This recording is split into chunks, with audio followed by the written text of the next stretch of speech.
So we had a lot of people who have been making some preparations at the church for the opening of in-person worship on October 25th. But just yesterday we got word that our county has gone to red, and that's an indicator that we're not going to be able to gather together for in-person worship.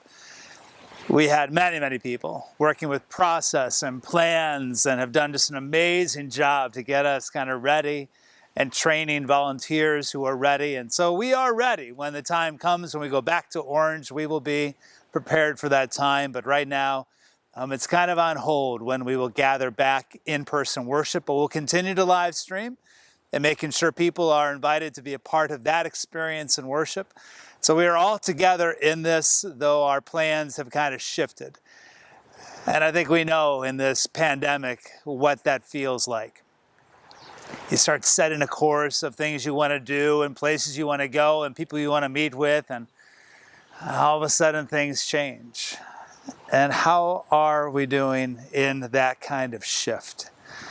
We may not be able to control the circumstances around us, but we can control how we respond. Paul was recognizing all the changes that were taking place in Corinth, and so he spoke to them. He said, "Be steadfast, unshakable, always excelling in the work of the Lord, because you know that in the Lord your labor is not in vain." So let's break that down. Be steadfast. Steadfast in your prayers, steadfast in your faith, steadfast in your hope. God is steadfast in God's love for us. And so we find ourselves be steadfast in our faith, hope, and love. Unshakable.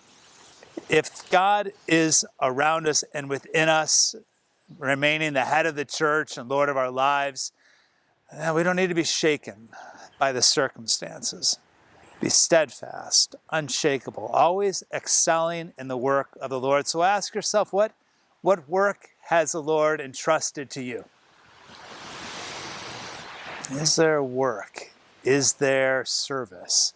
Are there prayers? Are there letters to be written or calls to be made or food to be prepared for people who are in need? What's the work entrusted to you that you might apply yourself to that work, knowing that in the Lord, it's not in vain.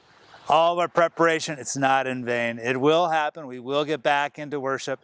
But for now, we're seeing what is there for us to do. Who can we call? What can we do? What should we be praying about? Not just our own gathering, but for all those who are struggling.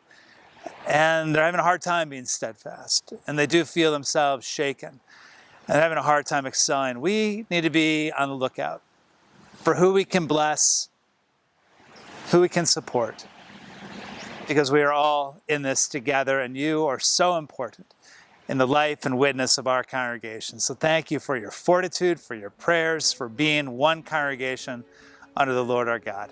May God watch over you and bring blessing to you in this time of great transition.